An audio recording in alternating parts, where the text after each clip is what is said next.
Now is question answer session. If you have any question, please feel free to ask.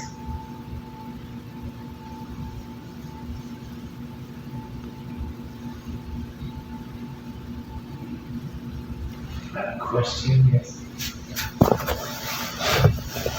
You have mentioned that Luangpor Teean's teaching is that involuntary thought is the cause of psychological suffering. And my question is that I have found that a lot of time my voluntary thought, my intentional thought, causes me to get into trouble. That, for instance, I go to do my shopping.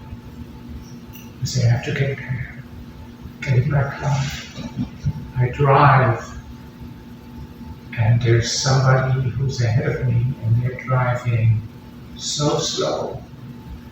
And now, instead of being there, I only see the end of my job. I only see the end of, I have to do my shopping. So this person becomes an obstacle. This car becomes an obstacle.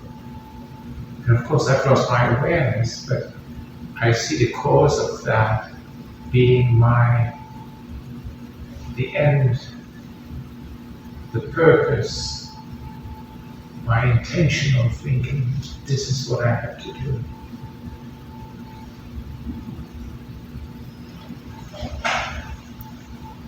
Okay.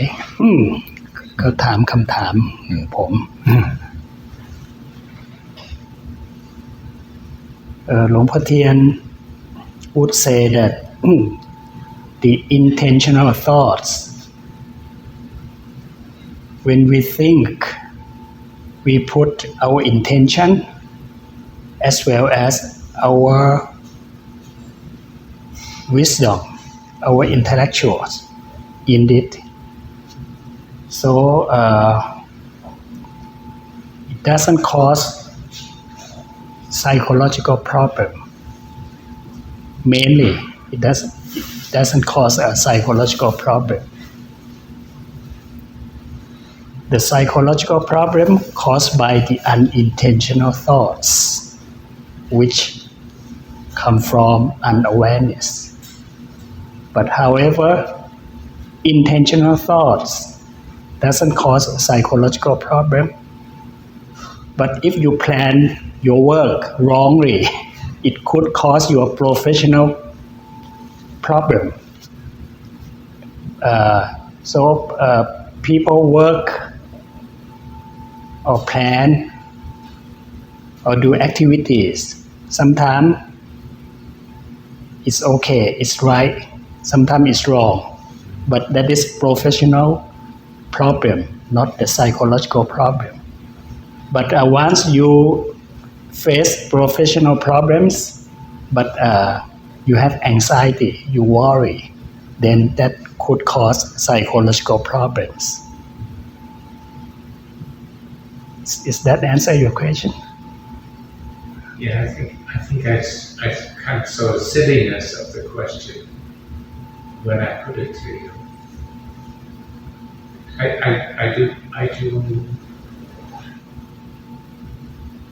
do believe that it's maybe the fault of saying that only when the result of my action, only my action being complete and all right, everything is all right. So there's a form of greed or form of anxiety or unintentional thought underlying. Yeah, I think when you face professional problem, then unintentional thoughts arise out of your anxiety, your fear, your worriness, and so on. you have something to add? Yeah, no, it's a different thought actually. What you described. There's a thought, I need to go shopping, and then somebody's in your way, and there's another thought that, oh, this person's in my way, I need to get there. So it's the same thing that Tavivat was saying, but it's the thought that's there at that moment is not the original thought that set you on your mission to go shopping. It's a whole different thought. So, oh, this person's a problem. Why is he driving so slow? I got to get around them.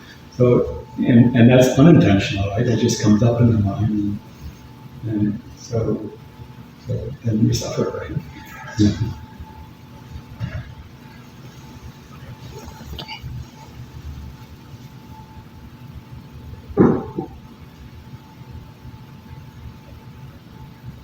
Oh, please. I have a kind of silly question. Ever since I first started meditating, I noticed that I often have music in my head, a song. And I've noticed that most of my thoughts, unless they're very attached to strong emotions, will go away when I can watch them go away as I'm aware of my body. But the songs that get stuck in my head, they stay much longer, and I'm just wondering why that is. It's kind of like funny to me that I notice that I just keep singing a song, and it's not causing me. It's neutral, but it's just there. And I was wondering if you had any insight into what's different about music stuck in the head versus thoughts that come and go. I think that is unintentional thoughts. Unintentional thoughts comes sometimes with the image, the picture. Sometimes come as a sound. So singing the song is also an unintentional thoughts that come as a sound. And because your awareness is not enough, so it's continue. Because of the unawareness, continue. So it's a form of unintentional thought that continue in your mind, in your head. So the way to overcome it, you do more of hand movement or walking meditation. And then at some point it will disappear by itself. Okay? Yes, please. To for myself that I have in my waking life, I'm not meditating, I generally have bits of songs stuck looped in my head. And I noticed that they also are more sticky than regular words when I'm meditating, but they did go away as I continue meditating. I think it probably has to do with the fact that music is emotional and like how you sing something helps you remember it better because our brain is just programmed that way. We want to stuff in patterns. It's a good idea to have the brain to get at that way.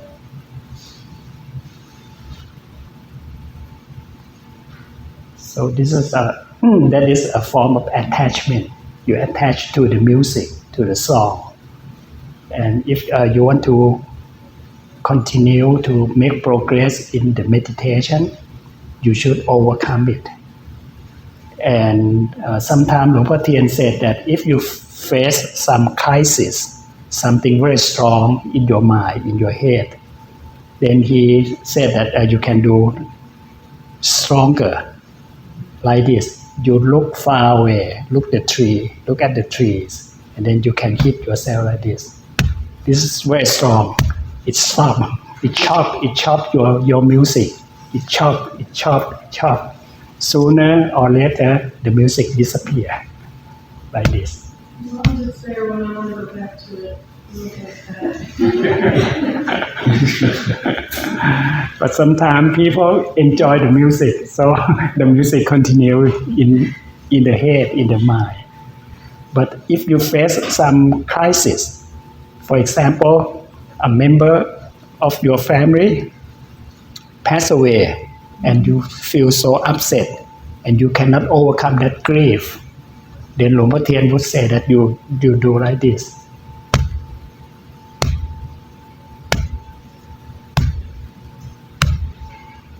It help, it bring back your awareness, it bring back in a very rapid, in a very strong way, bring back. Without hurting yourself. Without hurting yourself. Don't hurt yourself. Make it stronger, but don't hurt yourself. If you feel that this is already hurt, then you may change to the to the other side. Question: how to meditate with grief? Because I've gone through a couple different chapters of experiencing grief for a loss, but I'm in a section of now wanting to feel it. Like I want to feel through my grief, but it seems to have been suppressed under layers of, I don't know. And so I know it's in my body somewhere, and I want to let it out. I don't know how or if I can do that with meditation, when the object of meditation is to clear your mind and thoughts. Do you have any recommendations for how to feel through your feelings with meditation because of grief? I think basically meditation could help overcome the grief. We have a friend who is a very well-known female teacher in Luangpor Teean lineage, Anjali Thayanon.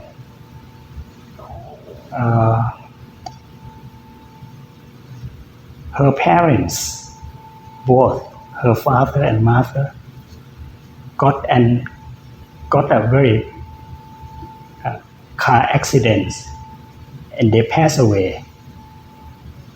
And during that period of time, she heard the news. She told people close to her, including myself, that she just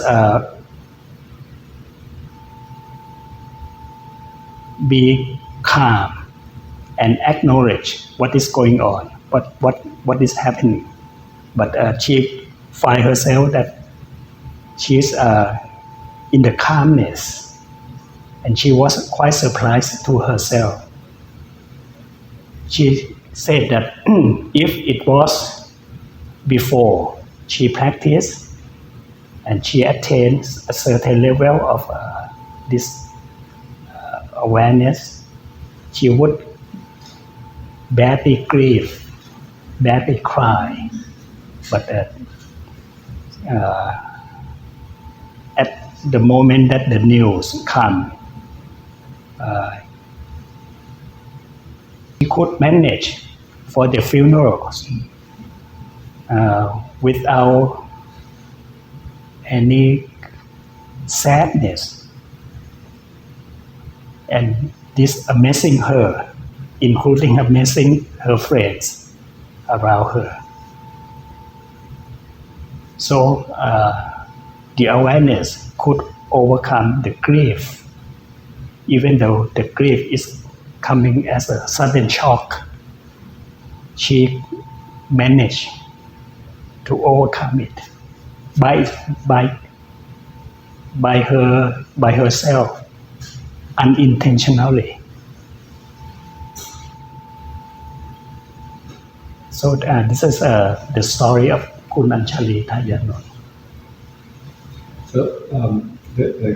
So this question has come up before, right? And I can understand for in terms of Anjali, who's has realized the truth of herself. But for people who are still practicing, and I think what Dot was expressing is she's more worried that she's not yet at that point that Anjali's talking about, where she sees it, knows it, but it's not, it's kind of losing its taste, as you said before. But she's concerned that is she just suppressing the grief, like artificially suppressing it rather than just allowing it to be there and to know it, right? So for people that are not at that point, that they're still learning, and somebody dies, they don't want to artificially kind of suppress the feeling, but they don't. Does that make sense?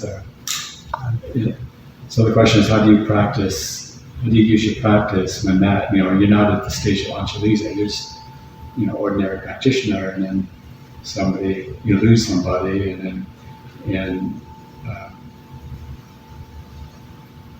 without artificially suppressing, and hiding from the grief, I think it's important to mention that in my particular case, it's been several years, so I've done a lot of initial processing, but I want to bring it up for myself. I feel like I have to, maybe part of the problem is I feel like I have to think about it when there's nothing to solve. I don't know what I need to think or feel through, I just know that it's stuck in me. So, my parents died when I was an adult, but I was years ago. I was a practitioner, but still learning. And when that happens, as you refer to your process, you kind of need to think about it to a certain extent, because it changes your life, like you kind of saw yourself as being your parents' child. It's kind of define you in terms of our social connections and everything. So it's hard not to. I think it's healthy to kind of have that to process it. But grief becomes problematic when you can't stop. You're like a dog on a bone with it. Yeah, and so back then I used my practice just to say I don't have to think about this all the time. I can stop and just be in the present moment and be aware without. I don't have to be a dog on a bone with it. That's just my story. In my head a lot. But, I'm not sure.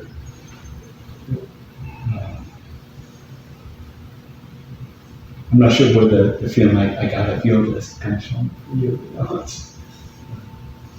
Because it was sudden loss, and it's all of a sudden unfinished.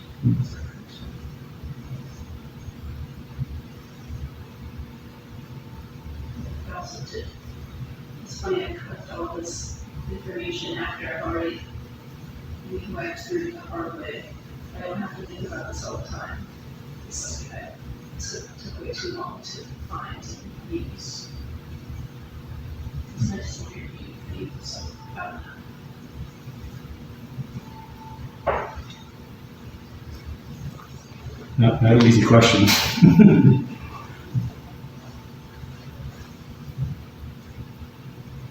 By the way, talking about Anjali Thayanon, would you like to invite her to come here? Oh, yeah, that'd be good. Yeah, she speaks good English. Great. And her knowledge, her experience. But you come we used to approach her, trying to invite her to come to the US, to this center. and she refused. She said that she is not in a good health, and she's quite old, so she refused. But if you send a direct message to her, send a direct invitation to her, she may consider. Oh, sure. Can you Okay. maybe give me her address? Okay, Yeah. okay. That'd be great. She's approaching her 80, Mm. but well, let us try. Yeah. Okay. Yes, please. A question about that story and did Angelique feel grief? What does it feel like then when you're advanced like that? You said that she was very calm. Was she sad? How does it feel different when you're an advanced practitioner?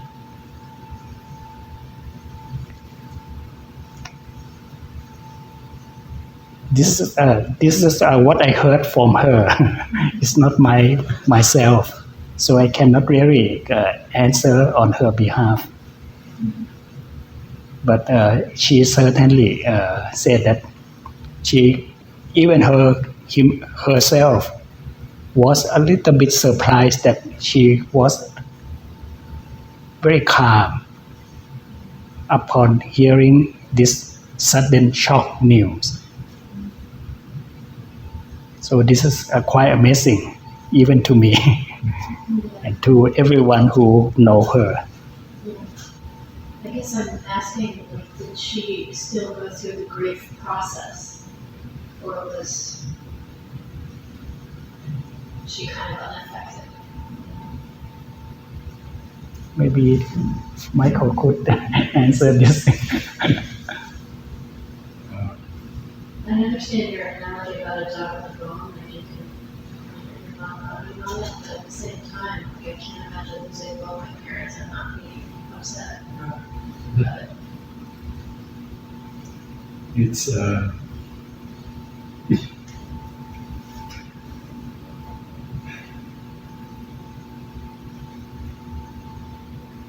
it's a difficult thing to talk about because it sounds pathological for Western, in terms of Western psychology. So when I remember years ago when Ashanda's mother died, he was there. I was still living down here. I came over to the center and I saw, I heard he was going to get ready to fly back to Thailand and bury his mother. I said, "Oh, Shalom, I'm sorry about your mother." He just smiled and go, "Oh, it's okay. It's nature. It's just nature." Like he was just trying to reassure me, don't be upset, Michael. It's just nature. And so, which sounds crazy, right? To somebody who hasn't reached that state yet, but yeah, I mean, it is just nature, It's the nature of this body that dies, the nature of all bodies that die. You lose your, you stop wanting it to be otherwise, which is just a futile hope.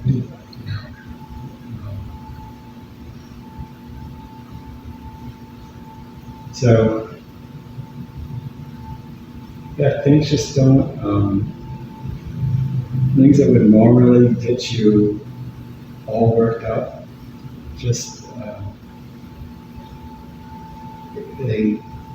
it's like a screw that has a strip, it can't bore into you in the same way, it doesn't, just kind of slips away, and so, yeah, it's a hard thing to talk about because it sounds, to other sort of people trained in Western psychology, it sounds pathological, but it would be pathological to pretend like it's not affecting you, which is what some people do, and the name that Western Dharma teaches that is spiritual bypassing. But Anjali was not pretending. She just saw everything as just nature.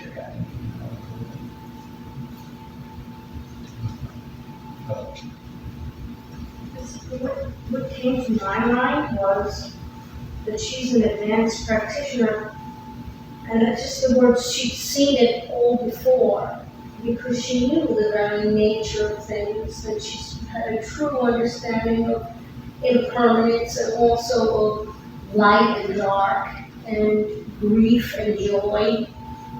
It's almost like she knew it so well that then there it was already accepted before it happened, if that makes any sense. Love to get her here. I remember 40 years ago my brother was killed, and he was a young kid. I was living in America, in New York City, which was a very dangerous city, and you had to be very careful. And he was living in a safe country where I came from. But I remember when I went home that it was completely like a movie. It had no heat to it. It was like a movie. It didn't have a sense of me about it or reality. That came later. So probably half a year later, I had a complete breakdown. And it was a very, very difficult thing, and I had to kind of come to this point where I see my feelings are my feelings, that they are just feelings, but there's nothing to be afraid of. They're not my enemy, they're not something that I have to overcome. I don't have to be better than my grief. But it's something that just passes, that has to pass through. So I don't know, I think it strikes people differently. And life and death are, we live in such denial of death. We don't know that it exists half of the time. So when it is there in front of you, it will change you. And we don't know how.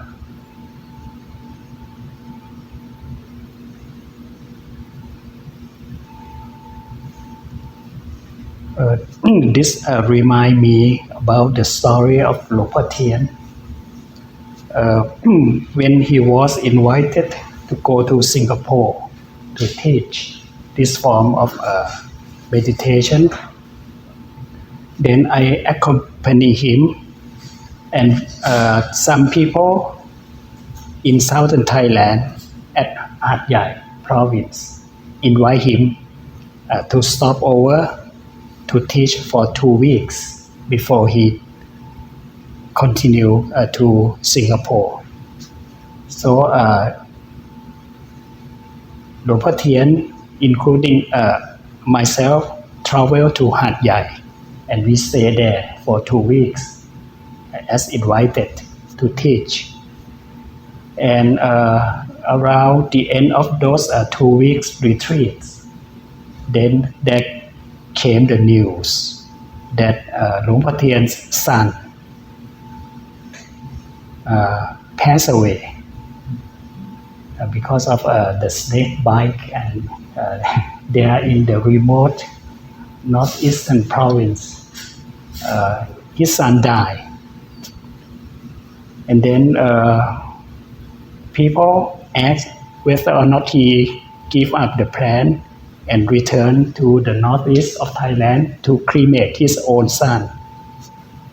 He said that people already passed away. Whoever cremate him is the same.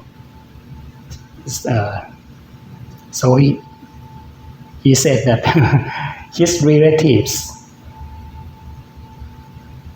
member of his family could manage the cremation. So he continued the trip to Singapore. He said that teaching people to know the Dhamma is much more important. So even his own son,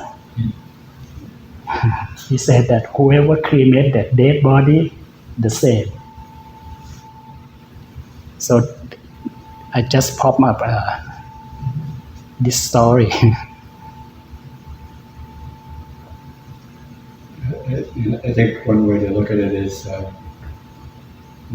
everything dies. Everything is born, lives away, dies. Everybody. And we experience grief because we personalize it. And when somebody who is at the end of the path like that stops personalizing things. So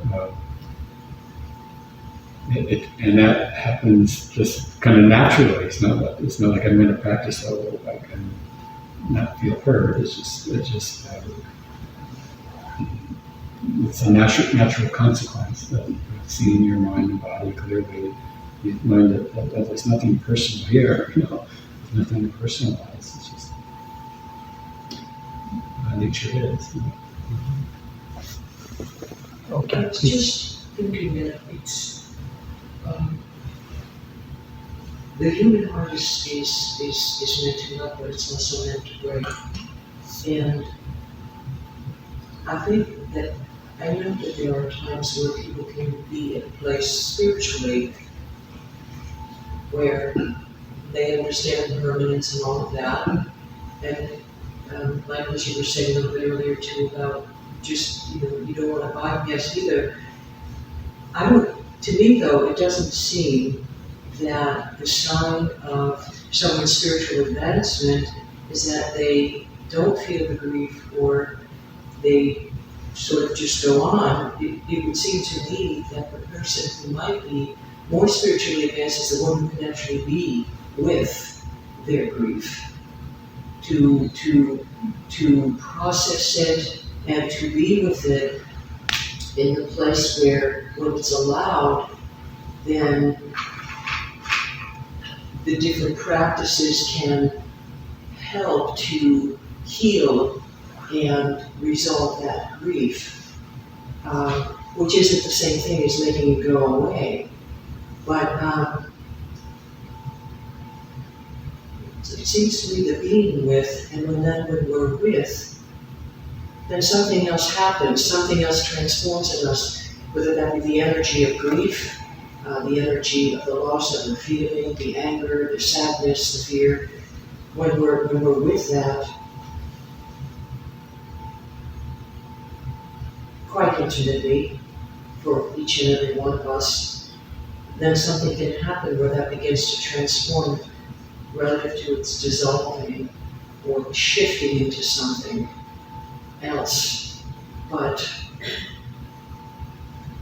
I don't know, I think it's really brave to, there certainly is something, how often is it said, sometimes we can sort of, it's one thing to honor a grief, and it's another thing to not work with it and then to sort of carry it like a badge of honor on our chest. But I think the being with allowing and then being with something, but a lot of times too, it really takes another human heart to sit with you and be with you when you're with that.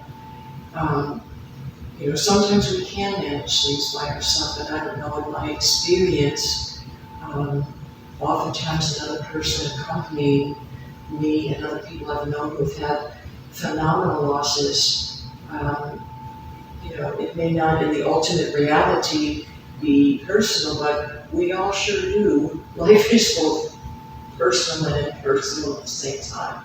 We all have a heart.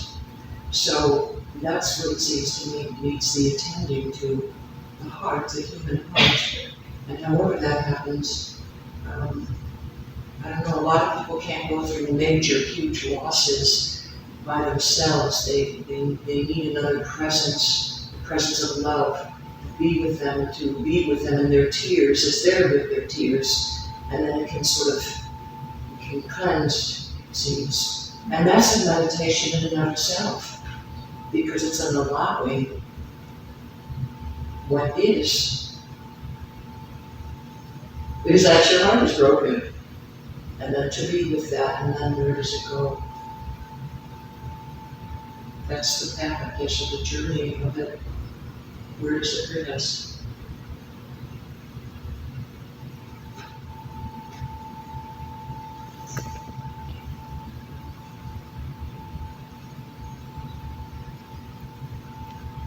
I think the time is up.